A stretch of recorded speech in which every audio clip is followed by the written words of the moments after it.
100,000 لقيت بالغسالة أنا وأشر الملابس. طبعا لحد الآن أنا مغلسة وأبو درة مسألة عنهن. قررت أنا أعزمهم اليوم.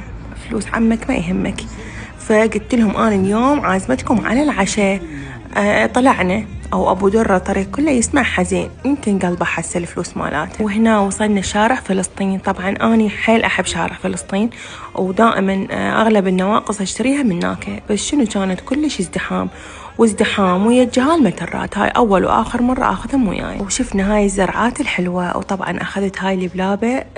كلش أحب البلاب. بعدين أكيد قررنا نتعشى بما أنه أنا عازمتهم، فجبتهم على فاير برجر، مطعمنا المفضل يموت فرع شارع فلسطين. ما أنه أنا عازمتهم وأنا كريمة، فقلت لهم نزلوا شكو شي يعجبكم. وما قصروا لا جهال ولا أبو الجهال. خطية أبو الجهال بعد ما يدري الفلوس مالاته.